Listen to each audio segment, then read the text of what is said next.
எனது அன்பு நேயர்களே, வணக்கம். உலகெங்கும் வாழும் டிவைன் டைவ் தமிழ் சேனலின் மகர ராசி என்பர்களே, உங்களை இந்த சேனலிற்கு அன்போடு வரவேற்கிறேன். இதுவரை சப்ஸ்கிரைப் செய்யாத அன்பர்கள் சப்ஸ்கிரைப் செய்து கொள்ளுங்கள், தொடர்ந்து இணைந்திருங்கள். இந்த பதிவினிலே ராகு கேது, இந்த ராகு கேதுவினுடைய அச்சிலே சூரியன் கிட்டத்தட்ட ஒரு மாதம் இந்த சூரியனோடு ராகு கேது அந்த அச்சு என்பது இணைவு, இங்கு புதனும் இணைந்திருக்கக்கூடிய காலம். சிந்தையில ஏதேனும் ஒரு தடுமாற்றம் இருக்கிறது, அல்லது உங்களுடைய வாழ்க்கை துணையினுடைய தாய் தந்தை வழி, மாமனார் மாமியார் வழிகளில அனுகூலங்கள் இல்லை, உடல் நலத்திலே ஏதேனும் சிக்கல் இருக்கிறது, அல்லது ஏதோ ஒரு இனம் புரியாத ஒரு பயம், தேவையில்லாத ஒரு பயம் வந்து மறைகிறது. இதுவரை கண்ணுக்கு தெரியாத எதிரிகள் தென்படுகிறார்கள் என்று இப்படி இருக்கும்போது அந்த விஷயங்கள் ஏதேனும் புலப்படுகிறது என்றால், உங்களுக்கு இந்த இணைவு சற்று கவனத்தையும் எச்சரிக்கையும் அதிகப்படுத்திக் கொள்ள வேண்டும் என்பதை உணர்த்துகிறது என்பதை புரிந்து நீங்கள் செயல்பட வேண்டும். ஆனால் இந்த பிரச்சனையிலிருந்து நீங்கள் முழுவதுமாகவே 17 செப்டம்பர் 2025 வெளிப்பட்டு விடுவீர்கள். பாக்கிய நிலைக்கு சூரியன் சென்று விடக்கூடிய அமைப்பு. இந்த பாக்கிய நிலையில இருக்கக்கூடிய சூரியன் 9ஆம் இடத்துல இருக்கும்போது அங்கும் உச்சம் பெற்ற புதனாக வந்து அமையும் போது புத ஆதித்யமும் ஏற்படும். இப்படி பல அருமை, பல நிகழ்வுகள் வெற்றியை தருவதற்கான அமைப்பையும் ஏற்படுத்துகிறது. 15 செப்டம்பரில சுக்கிரன் பெயர்ச்சி, சுக்கிரனானவர் சிம்ம ராசிக்கு வருவது, வந்து அங்கு இருக்கக்கூடிய கேது செவ்வாய், அந்த கேது என்பது செவ்வாயை போன்றே வேலை செய்யக்கூடியது. ஆகையினால் அந்த கேதுவினோடு இணைவது என்பதும் ஒரு செவ்வாயோடு இணைவது போன்ற ஒரு அமைப்பு. அதைவிட சற்று தீவிரமான தாக்கம் இருக்கும். சுக்கிரன் கேது ராகுவினுடைய அச்சிலே வருகிறார். அதே செப்டம்பர் 15 புதன் தன்னுடைய உச்ச நிலைக்கு கன்னிராசியிலே செல்லும் போது 17 செப்டம்பரிலே சூரியன் வந்து சேர்ந்து பாக்கிய நிலையிலே புத ஆதித்ய யோகம் என்று ஏற்படும். மகர ராசி அன்பர்களுக்கு தொழில், வியாபாரம், அது மட்டும் இல்லாமல் பண விஷயங்களில் மிகப்பெரிய தனலாபத்தை கொடுக்கக்கூடிய அமைப்பை ஏழரை சனிக்கு பின்பாக இந்த ஒரு அமைப்பு ஏற்படுத்தும். பொதுவில் இந்த 8ஆம் இடத்துல கேது இருந்தால் ஒரு விஷயத்தை அதிகப்படுத்தும். அது நிச்சயமாக வரும் வராது என்று இருக்கக்கூடிய விஷயங்களிலிருந்து தன லாபம், பொருள் லாபம் இவையெல்லாம் வரக்கூடிய மிகப்பெரிய ஒரு அற்புதத்தை தரும். இந்த அற்புதத்தை வைத்து அந்த கேது அங்கிருந்து மற்ற கிரகங்களோடு இணையும் போது தரக்கூடிய ஏதேனும் சிறு சிறு பிரச்சனை தொல்லைகளிலிருந்து நீங்கள் விடுபடுவதற்கான முயற்சிகளை எடுக்கும் போது அதிலும் வெற்றி பெற்று விடலாம். 3ஆம் இடத்துல சனி பகவான், அந்த 3ஆம் இடத்து சனி பகவானுடைய நேரடி பார்வைப்படியிலே இந்த புத ஆதித்ய யோகம். அதனால் எந்த அளவிற்கு ஒரு உடல் உழைப்பு, பிசிக்கல் லேபர், உடல் உழைப்போடு அதனோடு கூட உங்கள் பக்கம் சிறிது தர்ம நியாயத்தோடு செயல்பட்டீர்கள் என்றால் மிகப்பெரிய வெற்றியை தந்து விடுவதற்கான அமைப்பை இது தரும். இந்த ராகு கேது அச்சிலே சூரியன் இருந்து விலகுவது என்பது, அதை பற்றித்தான் இந்த பதிவு.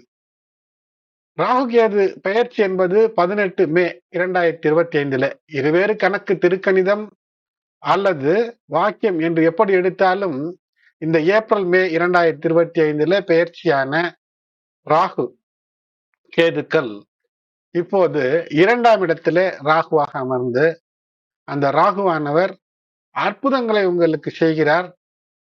அத்தனைக்கும் எத்தனைக்கும் எப்படிப்பட்ட ஆசைகளை நீங்கள் உங்களிடம் இருந்தாலும், பேராசைகளாக சில விஷயம் இருந்தாலும் கூட, அதாவது அடையக்கூடிய பேராசைகள் தவறில்லை. ஒரு மிகப்பெரிய ஒரு நிறுவனத்தை கட்டமைக்க, ஒரு மிகப்பெரிய ஒரு பணத்தை உழைத்து பெற, அதற்கான முயற்சி எடுக்கும் போது வெற்றி. ஆகினால் இந்த நிலை என்பது டிசம்பர் 2026 வரை 2ஆம் இடத்திலே ராகுவும் 8ஆம் இடத்திலே கேதுவும் இருக்கும்.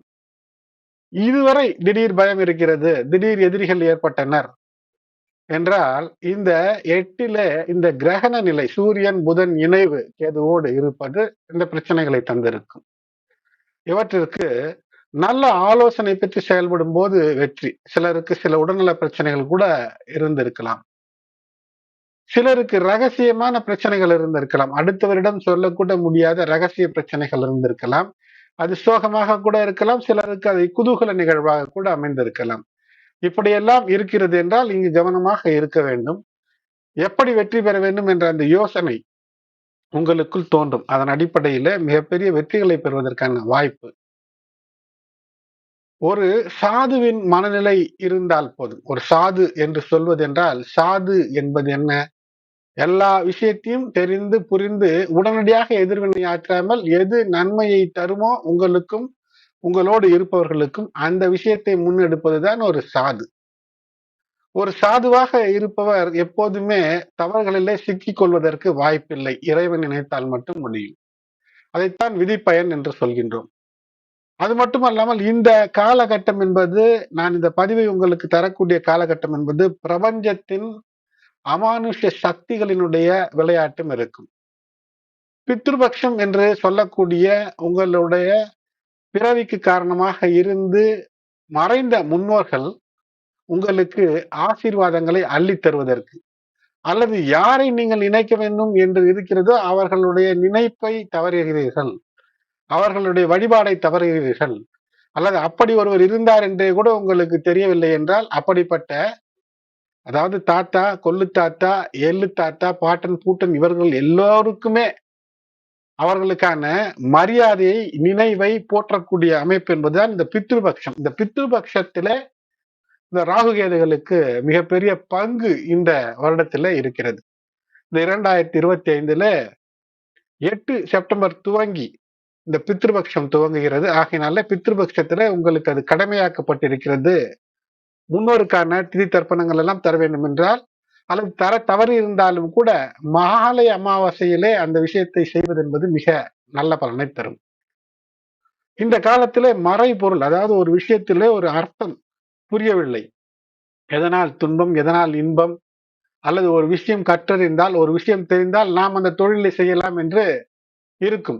அது புரியவில்லை என்றால் அந்த விஷயத்தை இப்போது சிறிது முயற்சியிலேயே அதனுடைய உள் விஷயங்களை அறிந்து, டெக்னிக்கல் நோஹவ், தொழில்நுட்ப அறிவை பெற்று வெற்றியை பெறலாம்.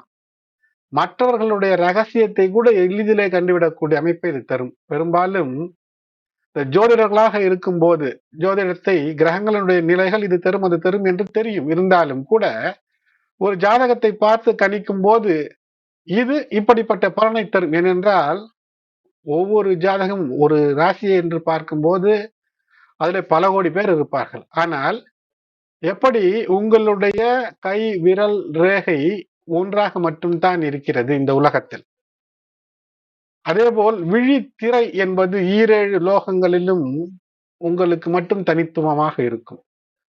அப்படிப்பட்ட விஷயங்களிலே உங்களுக்கு முன் அமர்ந்திருப்பவர், ஒருவேளை நீங்கள் ஜோதிடர்களாக இருந்தீர்கள் என்றால் உங்களுக்கு முன் அமர்ந்திருப்பவனுடைய முற்காலம், பிற்காலம், நிகழ்காலம் இவற்றை கணிக்கக்கூடிய அந்த மறைபொருளை தெரிந்து கொள்வதற்கு, ரகசியத்தை தெரிந்து கொள்வதற்கான அறிவையும் இது தரும்.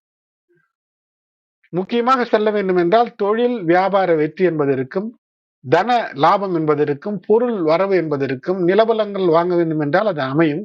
அதே சமயத்துல சிக்கல் இல்லாமல் இருக்குமா? உறவு முறைக்குள் சிக்கல். காதல் உறவு என்றால் அதுல ஏதேனும் ஒரு கள்ளம், கபடம், முறை தவறிய ஏதேனும் ஒன்று சேர்ந்து விடுவதற்கு, இதனால் குடும்பத்தில் ஏதேனும் சிக்கல், இவற்றை தவிர்த்துக் கொள்வதற்கு சரியான ஒரு குருவினுடைய வழிகாட்டுதல். மஞ்சள் நிற ஆடைகளை அணிந்தால், மஞ்சள் நிற பழங்களை வைத்து இறைவனுக்கு படைத்தால் என்று இவையெல்லாம் சொல்வது என்ன என்றால், இவையெல்லாம் குறிகாட்டிகள். அதாவது நல்ல குரு, அந்த குருவினுடைய ஆதரவை பெற வேண்டும், அப்படி அவருடைய நல்ல அறிவுரையை பெற வேண்டும். அப்போதுதான் வெற்றி என்பது இருக்கும், நிம்மதி என்பது இருக்கும். அதற்குத்தான் இது ஒரு வழிகாட்டியாகத்தான் இது சொல்கிறது. ஆகையினாலே இனியெல்லாம் ஒரு பழத்தை பார்க்கும்போது நல்ல குருவினுடைய ஆலோசனை கேட்டு செய்ய வேண்டும் என்ற அந்த எண்ணம் உங்களுக்கு உதிக்க வேண்டும். பழம் வைத்து பரிகாரம், நெய் தீபம் ஏற்றி பரிகாரம் என்று தீபத்தையும் பழத்தையும் வைத்து ஏற்றிவிட்டால் விஷயம் முடிந்து விடுமா? அது சொல்லக்கூடிய உள் அர்த்தம், தாத்பரியம் என்ன என்பதை அறிந்து செயல்படுங்கள். இங்கு ஒரு மரம் இருக்கும், அந்த மரம் இருக்கக்கூடிய இடத்தை தாண்டி வலது செல், இடது செல் என்று முன்னர் வழிகாட்டி கேட்டீர்கள் என்றால் சொல்லும். இப்போதெல்லாம் ஆப்கள், செயலிகள் வந்துவிட்டது. உங்களை அது செயல்படுத்தி கொண்டிருக்கிறது. நீங்கள் அதை செயல்படுத்துகிறீர்களோ இல்லையோ, செயலிகள் செயல்படுத்திக் கொண்டிருக்கிறது. ஆகினாலே இப்போதும் கூட அந்த செயலிகள் சொல்லும், இந்த கடைக்கு பின்னர் இடது பக்கம் திரும்பு, வலது பக்கம் திரும்பு என்று சொல்கிறது. ஆகையினாலே ஒரு இடத்தை சொன்னால் அந்த இடத்திற்கு சென்றால் பரிகாரம் என்ன, அதற்கு பின்பு வழி தெரியும். அதே போல்தான் வழி தெரிவதற்குத்தான் இந்த பரிகாரம் எல்லாம். அந்த பரிகாரத்தின் என்ன வழி என்பதை அறிந்து செய்ய வேண்டும். அதுதான் தந்திரம். அதைத்தான் தாந்திரிக பரிகாரம் என்று சொல்வோம். மறைமுக எதிரிகள் இருந்தால் அவர்களை எளிதிலே இனம் கண்டு வெற்றி பெறுவதற்கான வாய்ப்பை இந்த கிரகநிலை தரும். அது மட்டுமல்லாமல் சூரியன், கேது, ராகு இந்த அச்சிலிருந்து சூரியன் 16 செப்டம்பரில் வெளிப்பட்டு விட்டாலும் கூட உங்களுக்கு தந்து கொண்டிருந்த அரசு அல்லது அதிகார வர்க்கம் தந்தை வழியில சில சிக்கல்கள், உறவு நிலை முரண்பாடுகள் இருந்து வெளிவந்தாலும் கூட இப்போதும் இந்த 16 செப்டம்பருக்கு பின்பும் பாக்கிய நிலைக்கு வந்திருக்கக்கூடிய சூரியனானவர் ராகுவோடு அஷ்டகத்திலே ஈடுபடுவார். ஆகையினால் ஆசை கொள்வதிலே அளவு இருக்க வேண்டும். பேராசை, தேவையற்ற ஆசை இருக்கக்கூடாது. இச்சை, காமம் இவற்றிலும் கூட அளவு என்பது இருக்க வேண்டும். இது என்ன சொல்கிறது என்றால், நாற்புறமும் 8 திக்கும் கவனத்தோடு இருக்க வேண்டும், நல்லதை ஏற்க வேண்டும். இந்த நிலை என்பது சூரியன் 9ஆம் நிலைக்கு வருவது என்பதும் ராகுவோடு அஷ்டகம் பெறுவதும், இந்த நிலையிலும் கூட 2ஆம் இடத்து ராகுவின் மீது குருவினுடைய பார்வை பலம் இருக்கும் புரட்டாசி மாதம் முழுக்க. ஆகையினால் முருகன் வழிபாடு, பெருமாள் வழிபாடோடு இணைந்து உங்களுக்கு பிடித்த ஆன்மீக வழிகளிலே ஆழத்தோடு அதாவது ஆழமான ஆன்மீகம் என்றால் என்ன, எது பிடிக்கிறதோ, எந்த மனதை உங்களுக்கு சரிபடுத்தக்கூடிய ஒரு வழிபாடு இருக்கிறதோ அந்த மனதை சரிபடுத்தக்கூடிய, அமைதியாக ஆக்கக்கூடிய அந்த புண்ணிய நிலைகளிலே கோயில்களுக்கு சென்று வழிபாடு, இலக்குகளிலே தூய்மை, அது மட்டுமில்லாமல் உங்களுடைய அந்த எண்ணம், அந்த செயலாக்கம், செல்ஃப் ட்ரிவன் சக்சஸ் உங்களுக்கு வரும். மற்றவர்கள் ஆலோசனை பெறலாம், ஆனால் அதற்காக நீங்கள் தான் உழைக்க வேண்டும். அது மட்டுமல்லாமல் புதிய விஷயங்களின் மூலமாக வெற்றி. ஆனால் உடல் நலம் மற்றும் குடும்ப உறவுகளிலே கவனம். வாழ்க்கை துணையோடு சில நிலைகளிலே முரண்பாடு ஏற்படுவதற்கு, பிரச்சனைகளை தருவதற்கு கிரகண சூழ்நிலை ஏற்படுத்தும். ஆனால் அந்த சூழ்நிலைகளிலே பொறுமை காத்து பேச்சை குறைத்துக் கொள்வது என்பது, ஓரிரு வார்த்தைகள் தவறாக வந்தாலும் அவற்றை வெடிவைத்து தகர்த்து, தீய வார்த்தைகளாக இருந்தால் அதை தகர்த்து நல்லவை நோக்கி செயல்படுவதற்கான வாய்ப்பை தரும். அது மட்டுமல்லாமல் ஆன்மீகம் சார்ந்த ஒரு எண்ணம், நாட்டம் தோன்றும். அப்படி என்றால் நல்லது செய்ய வேண்டும் என்ற எண்ணம் தோன்றும். 9ஆம் இடத்து சூரியன் உங்களுக்கு இந்த இடத்திலும் சிவன், ஈசன் அல்லது உலகிற்கு முதற் பொருள் ஏதோ அதை அறிந்து கொள்வதற்கான ஆற்றலை தரும். நீண்ட பயணங்களிலே நன்மையை தரும். பயணங்களின் மூலமாக அரசு அனுகூலங்களை தரும். ஆனால் உங்களுடைய மனநிலை மற்றும் உடல்நிலையை சீராக வைத்துக் கொண்டு எந்த ஒரு விஷயத்திலுமே படபடப்பின்றி செயல்பாடு என்பது வெற்றியை தரும். கல்வி, செழிப்பு இவையெல்லாம் வருமா என்றால், 9ஆம் இடம் என்பது உயர்கல்வியை குறிக்கக்கூடிய இடம். இப்போது எந்த அளவிற்கு ஒரு முயற்சி செய்கிறீர்களோ அந்த அளவிற்கு ஒரு வேலை வாய்ப்போடு கூடிய ஒரு அமைப்பை இந்த நிலை தந்துவிடும். இதற்கு முன்பு பல முறை அங்கு சென்று வேலை கேட்டிருக்கிறோம் அல்லது ஒரு வாய்ப்பை கேட்டிருக்கிறோம், கிடைக்கவில்லை, ஆனால் விட்டு விடுவோம் என்று இல்லாமல் மீண்டும் ஒரு முறை முயற்சி செய்யும் போது இந்த காலகட்டம் என்பது, அதாவது விஸ்வாவசு புரட்டாசி என்பது வாழ்க்கையை நல்ல நிலைக்கு புரட்டி போடும்.